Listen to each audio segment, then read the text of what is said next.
Boa tarde, eu sou Luciane Costa. É um prazer estar aqui com vocês nesse seminário de diversidade e inclusão, nessa mesa especificamente que trata de educação especial inclusiva, DCRI, no contexto da meta 4 do Plano Municipal de Educação. Esse tema é um tema que me acompanha durante toda a minha vida, visto que eu sou uma pessoa com mobilidade reduzida e como gente me deparei durante toda a minha trajetória com pessoas com deficiência e profissionalmente atuando como orientadora educacional da rede municipal e coordenadora pedagógica da rede estadual. Eu encontrei vários alunos, público-alvo de educação especial, com quem também tive a oportunidade de trabalhar e desenvolver estratégias junto aos professores para acolher e para incluir alunos dentro do processo de aprendizagem. Para mim também, profissionalmente, continuei num trabalho de orientação de TCCs na Universidade Estadual de Santa Cruz, e foi lá que eu pude estudar bastante junto com as alunas, os alunos graduandos sobre educação especial. E em 2014 estive enquanto diretora do CRI, do Centro de Referência à Inclusão Especial, que é o nosso centro na rede municipal de Ilhéus, que trata, especificamente da educação especial enquanto modalidade da educação básica. A DCRI, que foi publicada agora em 2021, ela vem bebendo um pouco sobre a DCRB, que seria as diretrizes curriculares da educação, Bahia, mas também vem baseado em várias leis e vários outros documentos ligados à educação especial. No nosso corpo de documentos aqui, a gente tem 2 documentos que tratam dessa nossa cara, desse nosso olhar sobre a educação especial no município. Uma é a normativa CRI, que vai falar sobre os serviços de apoio à inclusão e como funciona o CRI. O outro documento é o próprio Plano Municipal, na sua meta 4, que vai trazer as diretrizes ou as estratégias, para conseguir alcançar essa meta de incluir alunos, de atender alunos de até 17 anos, que é o nosso público de educação básica. Catarina, saudades, Cátia, está dividindo essa mesa aqui com a gente, vai falar um pouco mais dessa meta. Mas eu não poderia deixar de citar, porque é desses locais ou desses lugares que a gente vem encontrar a BNCC e encontrar a DCRI. A DCRI, que são as diretrizes curriculares referenciais de Ilhéus, elas vão apresentar um momento, um capítulo, um trecho só sobre a avaliação da educação especial, e depois, especificamente falando da modalidade, traz algumas outras especificações. Traz um pouco sobre a prática pedagógica da educação especial, falando do atendimento especializado, falando dos profissionais, falando da educação inclusiva. Aí vem com a caracterização do público, que são as deficiências, e vai falar de cada uma dessas deficiências, explicar cada uma. Fala dos transtornos globais do desenvolvimento e chega no ponto-chave do que eu quero abordar aqui, que são as orientações curriculares da educação especial, na página 499. Dentre as referências que aqui se apresentam, existe uma palavra-chave, na verdade um conjunto de palavras, que são as adequações, flexibilizações e adequações curriculares. Vamos partir do momento que a gente trabalha no conceito de inclusão com o conceito de equidade, que nada mais é do que dar a todos, não é dar a todos a igualdade, não é dar a todos acesso igual, mas dar a todos o acesso que ele necessita para estar em pé de igualdade com os demais. Então, nesse princípio de equidade, A gente não precisa trabalhar e não deve trabalhar conteúdos diferentes. A gente precisa adequar e flexibilizar e fazer essas adequações, né, essas adaptações à demanda específica daquele aluno com necessidades educacionais especiais. E o material que a gente tem aqui, enquanto diretriz curricular, traz algumas dessas orientações de adaptações em 3 níveis, em relação ao projeto pedagógico, que é este currículo, né, que a gente está implementando, novo, a partir de 2021. As adaptações relativas ao currículo da classe, que são as programações e as atividades elaboradas em sala de aula, e as adaptações individualizadas do currículo, que é um trabalho de atuação do professor na avaliação de cada aluno, e é um trabalho bastante desenvolvido através do plano de desenvolvimento individual do aluno, que é feito pelo Centro de Referência à Inclusão Escolar, que assim é a ação básica, né, do AEE. Nesse contexto, é importante também destacar que no material se apresentam várias possibilidades de adaptações, que vão desde as adaptações organizativas, metodológicas, de avaliação, de temporalidade, e dão esse norte de como a gente pode estar desenvolvendo esse trabalho em sala de aula regular. Eu quero também destacar um vídeo que está no nosso canal, na playlist da DCRI, que é o vídeo da professora Aline Cruz, que ela traz especificamente o que está sendo abordado, né, nessa DCRI e como é que a gente pode estar aplicando na sala de aula. É importante que, além desse seminário e além dessas discussões que aqui a gente traz e apresenta, a gente possa se aprofundar também nesse vídeo, nesse documento que foi elaborado com carinho pela equipe da Secretaria de Educação. Os marcos legais para a educação especial na perspectiva inclusiva vão desde a Constituição de 88, a LDB de 96, a Política de Educação Inclusiva Federal de 2008 e a Lei Brasileira de Inclusão de 2015. Para além da BNCC, esses documentos são específicos e que vão nortear a nossa prática, o nosso trabalho de educação, e foram eles que também basearam as diretrizes curriculares referenciais de Ilhéus.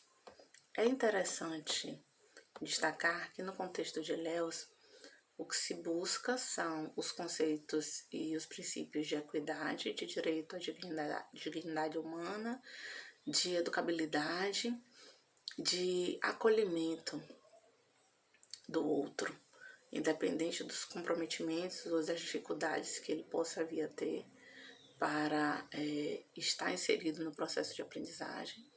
São essas as premissas que a gente busca aqui na nossa rede.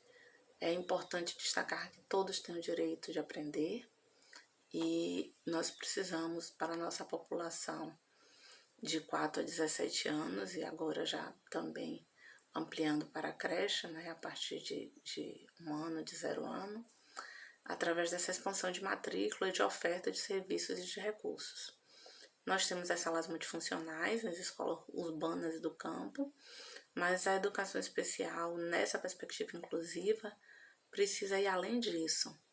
Precisa sair do AEE e precisa estar ali no dia a dia da sala de aula, fazendo esse atendimento, entendendo que esse público não deve ser rotulado nem discriminado, visto que, com deficiência ou não, todos somos únicos e somos singulares. Nesse sentido, o desenho universal para a aprendizagem, ele vai partir do que o sujeito faz com ajuda ou com suporte, que seria o seu desenvolvimento potencial, para alcançar o seu desenvolvimento real, que é aquilo que ele faz com autonomia ou que faz sozinho. E esse caminho de zona de desenvolvimento proximal precisa ser observado não apenas pelo educador especial, mas também por toda a unidade escolar, por todos os sujeitos envolvidos nesse contexto, seja ele o professor de sala comum, orientador, tradutor de Libras, o professor de educação física adaptada, o professor de apoio, os não docentes como um todo em nossa rede. É importante identificar e eliminar as barreiras de acesso a esses alunos, flexibilizar esse currículo de acordo com o planejamento pedagógico e utilizar os mais diversos suportes, materiais concretos, recursos visuais durante a aplicação desses conteúdos e também estar atento a esse processo de avaliação, que é, redundantemente falando, processual, atribuindo também a descrição do que aquele aluno tem alcançado e desenvolvido. Isso é com a ajuda, em sala comum, dos educadores das salas especiais do AE. É importante planejar como é que a gente pode conduzir ou levar este aluno, ou oportunizar esse aluno, que ele consiga, diante das suas particularidades, alcançar toda a sua potencialidade, ou o máximo de sua potencialidade. Esse é o nosso desafio, enquanto professores, enquanto aqueles que vão estar desenvolvendo o currículo, não só em sala de aula, mas em toda a escola e na vida. Olá, bom dia. Sou Catarina Franco. Estou na rede municipal desde o ano 2008. Em 2012 tive a oportunidade de ir para o CRIE e atuar como coordenadora pedagógica, o que traz uma certa experiência e me fez transitar por vários espaços, tanto no contexto do AE como do ensino regular.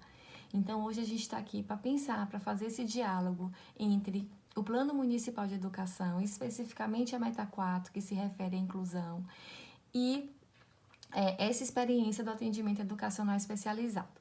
Bem, pensando na Meta 4, o que ela traz basicamente é a universalização da inclusão, desse processo de inclusão, seja no ensino regular e seja no AE. Então, todos os alunos em idade escolar, eles têm direito a acesso, permanência e qualidade nesse serviço. Além de garantia de participar, de ter essa matrícula também no atendimento educacional especializado. O que é a meta principal, o objetivo principal é esse.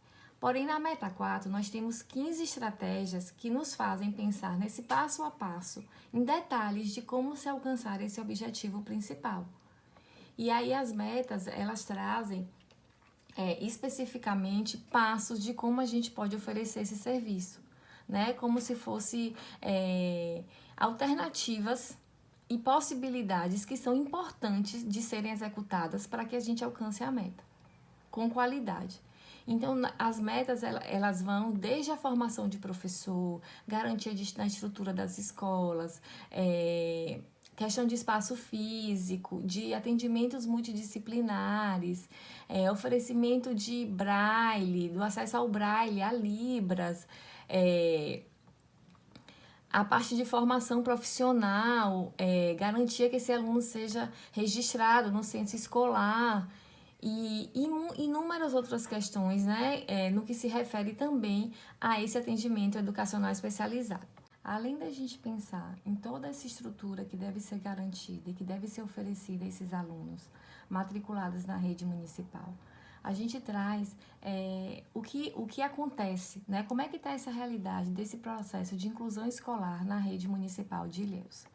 Bem, o CRIE hoje ele é responsável pelo atendimento educacional especializado. Ele não funciona somente na nossa sede, que funciona na Avenida Canavieiras. É muito além disso. Lá a gente oferece alguns serviços. E temos 30 escolas, 25 atualmente, 25 escolas implantadas, com salas de recursos implantadas na rede. E mais 5 escolas para serem implantadas no ano de 2022.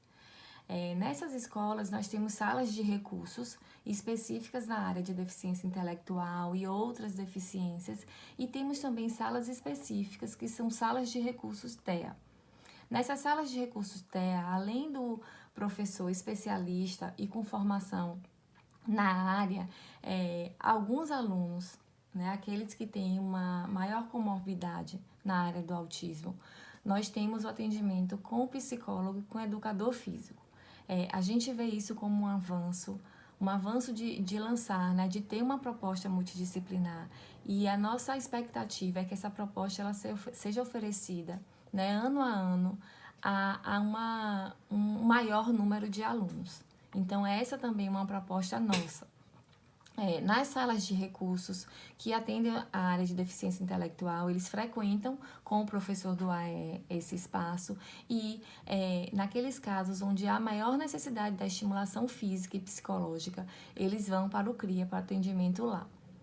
Então, essa é uma proposta que a cada dia a gente percebe a necessidade de um maior crescimento nesse oferecimento. E é algo que a gente vem se planejando para que, ano a ano, a gente dê conta, né, da demanda atual. Bem, além desses serviços do atendimento educacional especializado, que esse é apenas um viés da proposta de inclusão, nós temos o processo de assessoria que a gente realiza nas escolas. Então, nossos professores, eles visitam as escolas, fazem visitas pontuais para fazer um trabalho de acompanhamento com esses alunos e juntamente com o professor da sala regular. E também temos uma proposta de formação, que é oferecer formação com temas variados, módulos variados nessa área de inclusão, na área de algumas deficiências específicas, mudando ano a ano a partir da demanda que a gente tem de professores e para proporcionar uma melhor qualidade nesse atendimento, né, nesse ensino regular. Então, são cursos que são bem procurados e que a gente tem uma demanda grande de professores interessados, já que a gente traz temas tão desafiadores para o contexto também da sala regular. Então, além de uma proposta específica nessa área teórica de deficiências e do processo de inclusão em si, nós trazemos sugestões e atividades práticas onde o professor ele pode estar aplicando, ele deve estar aplicando, né, e pensando em habilidades, em como se pode adaptar as atividades formais da escola para esses alunos. Então, é um curso de formação com uma proposta muito abrangente e que faz bastante diferença no nosso contexto do CRI.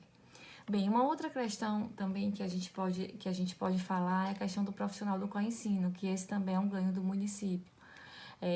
Nós temos esse profissional em algumas salas de aula, com alunos específicos, né? As escolas, elas solicitam esse profissional para alguns alunos com uma comorbidade, uma severidade, em alguns casos, maiores, ou alguma dificuldade de locomoção, alguns casos específicos que são avaliados pela escola, juntamente com o CRI, e aí esse profissional é disponibilizado para acompanhar esse aluno.